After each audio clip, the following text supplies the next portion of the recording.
In the city of Kumasi, a quiet young girl named Noria lived with her father, her stepmother Mabel, and her stepsister Lyra. Life in that house never felt like home. Since her mother died when she was only 8, everything had changed. Her father remarried too quickly, before Noria's tears had even dried, and from the moment Mabel stepped into their lives, she made sure Noria knew she didn't belong. "Don't forget, you're just the leftover child," Mabel would say with that cold smile that stung more than a slap. Every morning started the same way. Noria woke up before the sun, swept the floor, washed the clothes, and cooked breakfast while Mabel and Lyra slept in. When they finally came downstairs, Lyra would complain about her eggs being too cold, and Mabel would sigh like Noria's effort was never enough. Lyra never lifted a finger. She was treated like a princess, her hair always styled, her dresses new and shiny. Noria, meanwhile, wore faded hand-me-downs and old slippers that barely stayed on her feet. She tried not to mind, but the difference between them was hard to ignore. The worst day came one Saturday afternoon. Mabel called out from the living room, jingling her car keys. "Come on, Lyra. We're going shopping for your new dress." Noria's face lit up for a second, hoping she might be invited too. But Mabel's next words crushed that hope. "Noria, stay home and finish the dishes. We'll be back later." She stood by the kitchen window, hands deep in soapy water, watching the car roll away. The laughter of Mabel and Lyra faded down the street while Noria stared at her reflection in the sink, eyes red, lips trembling. The clinking plates echoed in the empty house like a cruel reminder. She wasn't part of their world. That afternoon, as the water dripped from her hands, a single thought burned in her chest. "One day, they'll wish they had treated me better." The sound of Mabel's car faded down the street, carrying laughter that didn't belong to Noria. She stood by the kitchen window, watching as her stepmother and Lyra drove away, dressed in their shiny clothes, hair done, faces glowing with joy. For a long moment, she just stared at the empty road, wishing she was in that back seat, wishing someone had said, "Come on, Noria, you're coming too." But no one ever did. The only sound left in the house was the clinking of plates and the slow drip of water from the tap. The kitchen smelled of soap and leftovers. Her small hands moved in the sink, scrubbing each dirty dish as if it had personally insulted her. The warm water had turned cold, but she kept washing, tears mixing with the soapy foam. Every few seconds, she wiped her face with the back of her wrist, pretending the sting in her eyes was just from the detergent. Her fingers were red and raw, her arms aching, but what hurt most was the feeling of being invisible. She looked around the house, the clean table she had set, the spotless floor she had scrubbed, the meals she had cooked that no one ever thanked her for. All of it made her chest heavy. In the silence, she whispered to herself, almost like a promise. "One day, they'll wish I was the one they dressed up for."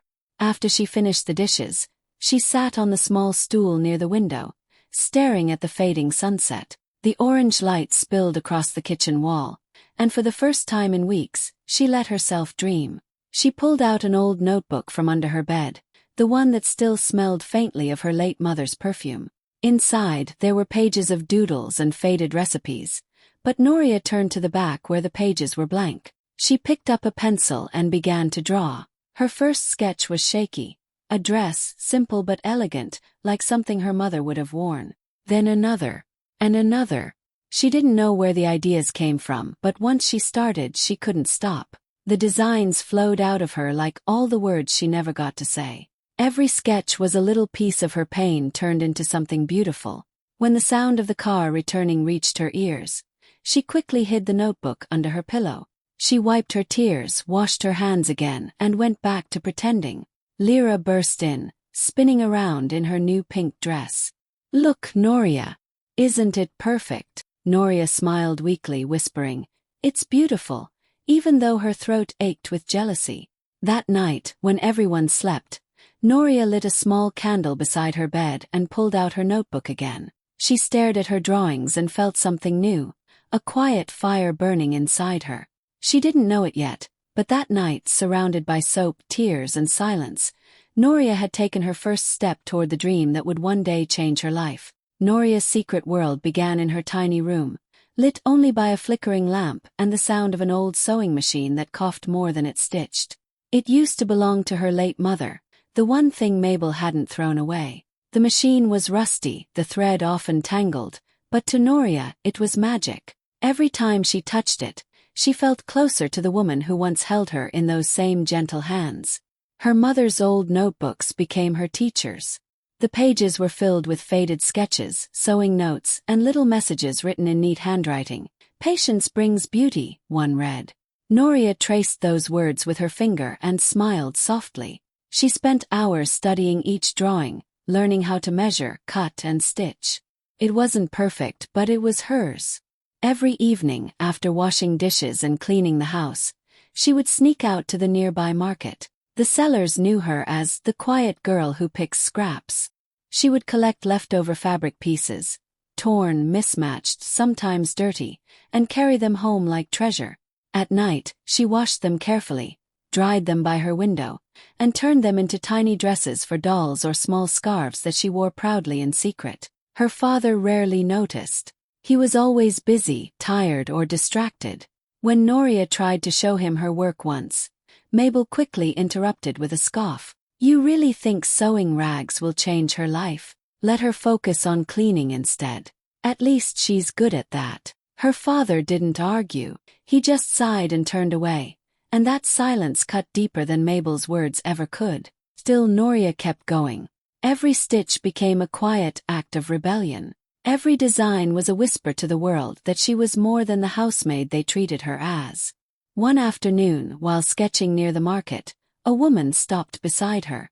She was a local seamstress, older, kind-faced, with a basket of bright fabrics on her arm. She looked over Noria's shoulder and smiled. "Did you draw these?" she asked. Noria froze, shy but honest.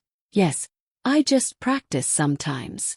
The woman studied the sketches carefully. "You've got the eye of a dreamer," she said softly. "Don't let anyone wash it away." Those words stayed with Noria like a song. The seamstress offered her a small apprenticeship at her little tailoring shop. It wasn't much, just helping with cutting and stitching, but to Noria, it felt like the world had finally opened its door a little. That night, she walked home with a heart full of hope. The same hands that once scrubbed dishes were now learning to sew dreams, one tiny stitch at a time. The day Noria saw the flyer, her heart skipped a beat. It was taped to a shop window near the market, bold letters shining under the sun. "Fashion Youth Challenge, Accra. Winner gets a full scholarship and national recognition." She stood there for a long moment, reading every line over and over again. Her hands trembled as she tore off one of the small tabs with the application link. She could barely afford a bus ride across town, let alone imagine herself in a big city like Accra. But something inside her whispered, "Try." That night, after everyone had gone to bed, she sat quietly at her sewing machine, her mother's old notebook open beside her. The soft hum of the machine filled her tiny room as she began sketching a dress inspired by her mother, simple, strong, and full of grace. When it came time to fill out the entry form, Noria hesitated at the box that said, "Designer name." She stared at it for a long time, then slowly typed her late mother's name instead of her own. "Maybe this way," she whispered, "they'll see the woman who taught me everything." A few weeks later, a letter arrived in the mail, crisp and official looking.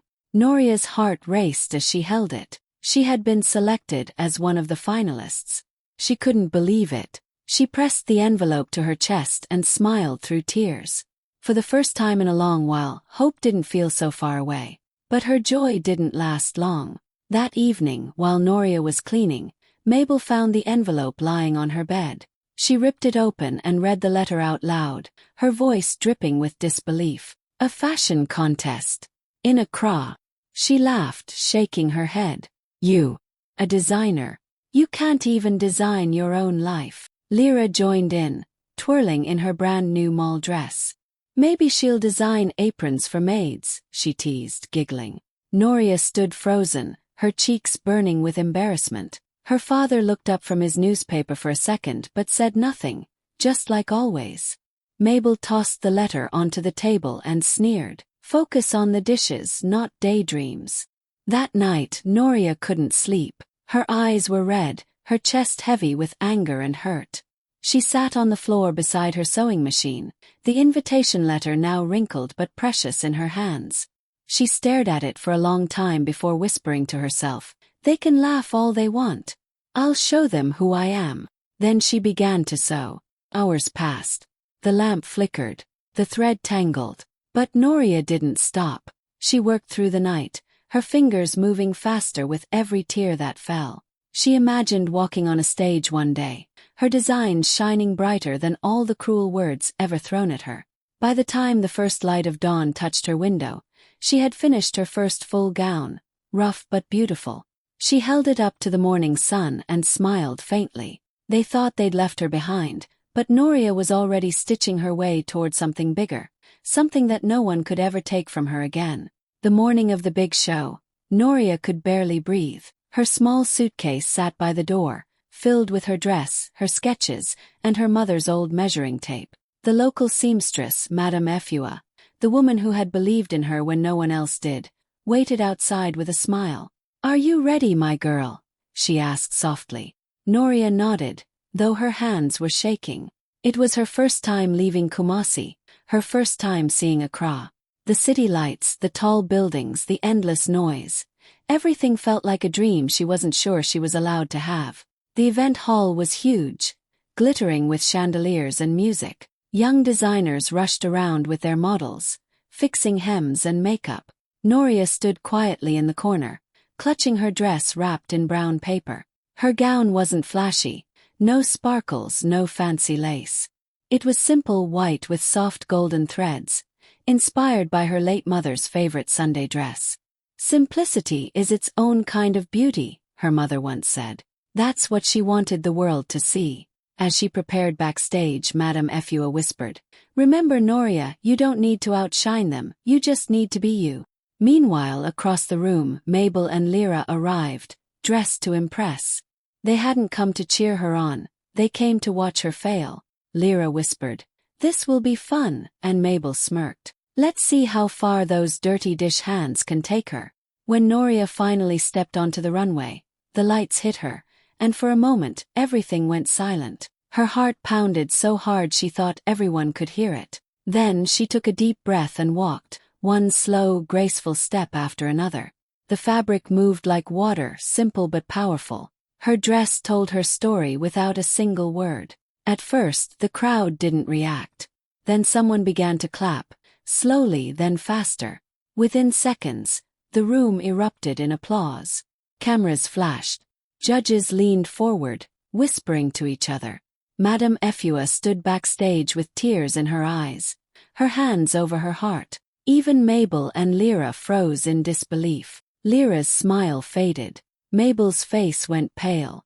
The girl they used to mock, the one they left home washing dishes, now stood under bright lights, shining like she was born for it. When the judges finally announced the winner, Noria barely heard her name. She just stood there, stunned, as the crowd cheered louder and louder. One of the judges placed a medal around her neck, saying, "Your design carries soul, not just fabric. That's what real art is." Tears streamed down her face as flashes went off. Somewhere in the audience, Mabel tried to clap, pretending she wasn't the same woman who had once told her, "You can't even design your own life." But Noria didn't look their way. She smiled through her tears, holding her mother's measuring tape in her hand. That day, the girl who had once been left behind in a kitchen full of dirty dishes walked into her destiny, and the world finally saw what she had always known deep down. She was never ordinary. When Noria stood on that bright stage, holding the microphone in shaking hands, she could hardly believe what was happening. The host had just announced her name as the winner of the Fashion Youth Challenge, and the crowd was still cheering wildly. Flashing lights filled the room, cameras pointed in every direction, and reporters rushed forward to capture her reaction. A woman handed her a shiny envelope, a full scholarship to the best fashion academy in Ghana. Noria looked down at it, her vision blurring through tears. For a moment, everything went quiet in her head. No Mabel's voice, no laughter from Lyra, no sound of clinking dishes. Just her heartbeat, loud and steady. She whispered to herself, "Mama, we did it." A reporter pushed a microphone toward her and asked, "Noria, how does it feel, going from a small-town girl to Ghana's newest design star?" Noria took a deep breath. Her voice trembled, but her words were clear. They made me wash their dishes, she said softly, her eyes shining. Now they're washing my success on their screens. The crowd gasped, then erupted in applause. Someone shouted, "Say that again."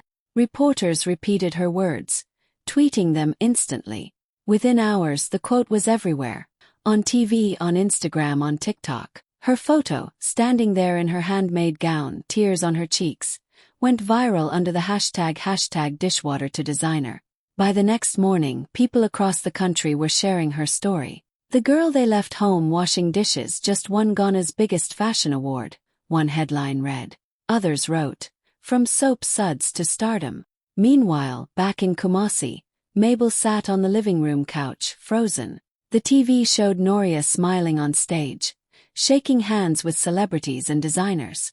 Lyra stood beside her, phone in hand, scrolling through hundreds of comments. "Isn't that her?" Lyra whispered, her voice small for the first time. Mabel didn't answer. Her face had gone pale. Neighbors started talking. At the market, at church, everywhere, people whispered, "That's the girl Mabel used to mistreat. Look at her now." Some even laughed quietly when they passed Mabel's house, their eyes saying what their mouths didn't need to. For the first time, Mabel didn't know what to say. The same mouth that once told Noria, "You can't even design your own life," now stayed shut. That night, Noria sat in her hotel room in Accra, scrolling through her phone. She saw thousands of messages, from girls across Africa saying her story gave them hope. She smiled softly and typed a simple post. "To every girl who's ever been overlooked, your pain has purpose. So your dreams anyway." The post hit 1 million likes in less than a day. Noria put her phone down and looked out the window. The city lights twinkled like stars, the same stars she used to watch through her small bedroom window back home. Only this time she wasn't wishing anymore. She was living the dream they said she could never have. When Noria finally returned to Kumasi, the whole neighborhood gathered to see her. Everyone had seen her face on TV, in magazines, and on social media. The girl who went from washing dishes to winning Ghana's biggest fashion award. Children pointed and whispered her name with excitement. Old women smiled proudly, saying, "That's Mabel's stepdaughter, the one they used to treat like a maid." Her father stood at the gate when the car pulled up. For a moment, he just stared at her.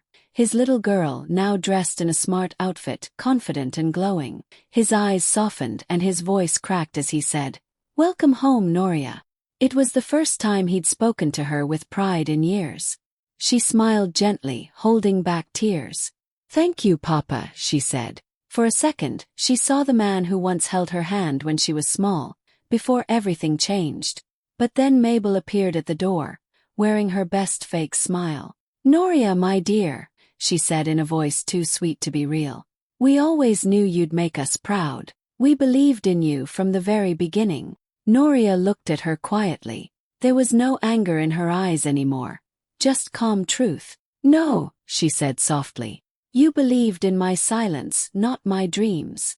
The words hit harder than a shout. Mabel's smile faltered, her eyes darting to the neighbors watching from across the street. Lyra shifted uncomfortably behind her, unable to meet Noria's gaze.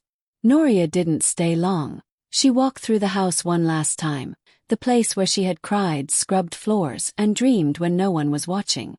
Everything felt smaller now, like she had outgrown it. In her old room, she found what she had come for, her mother's sewing machine, still sitting in the corner, covered with dust. She wiped it clean and ran her fingers across the metal. "You're coming home with me," she whispered. As she carried it out, her father followed her to the gate. "Noria," he said quietly, "I'm sorry I didn't see you sooner." She smiled, tears glimmering in her eyes. "It's okay, Papa. You see me now." She placed the sewing machine gently in the back seat of her car. Mabel stood on the porch, watching silently, realizing too late that the girl she once called the leftover child had become someone the whole world now admired. Before leaving, Noria turned one last time. "Thank you for everything," she said, and though her tone was polite, the message was clear. She wasn't bitter. She was free. As the car drove away, sunlight poured through the trees, lighting the road ahead.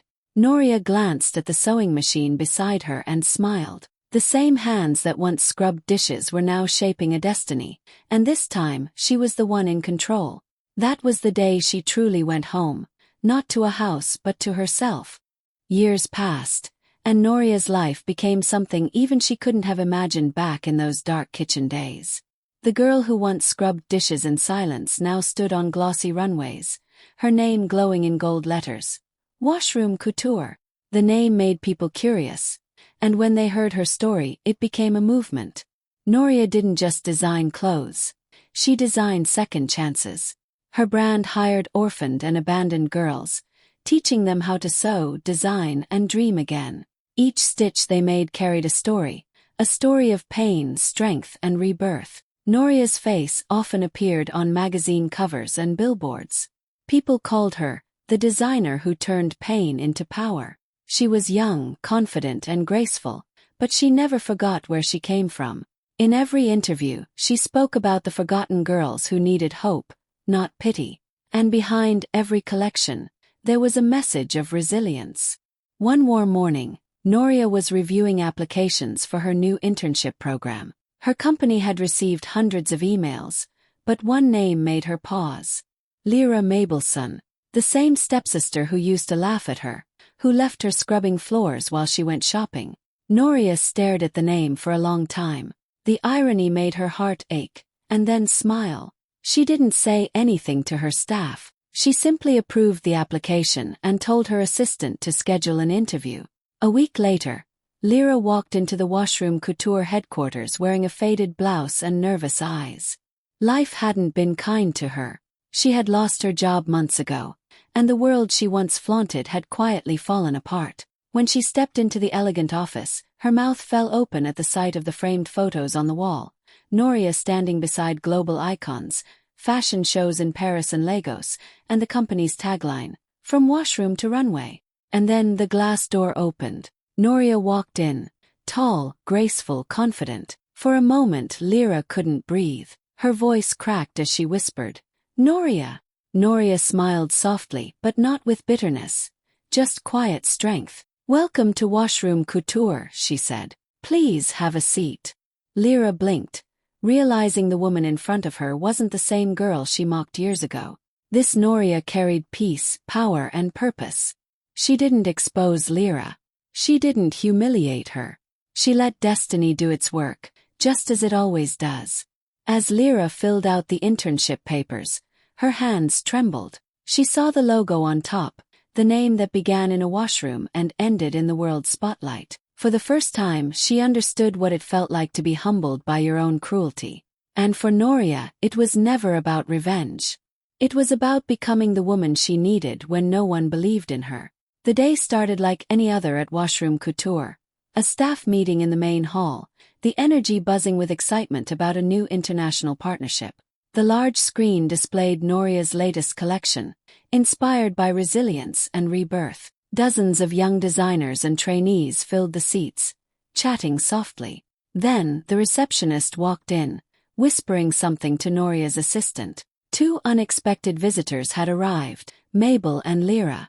They had no idea who owned the company. They were just there, hoping to meet the boss about a supplier job Mabel was desperately trying to secure after her small business started collapsing. When the doors opened and they stepped in, Mabel's confident stride froze. Her eyes landed on the huge poster at the front, Noria's face, smiling proudly beside the logo Washroom Couture. Her hands trembled. Lyra, standing beside her, went pale. Noria turned from the screen, dressed in a crisp white suit. Her staff stood and greeted her respectfully. "Good morning, Miss Noria." The title echoed in the room, and Mabel's mouth fell open.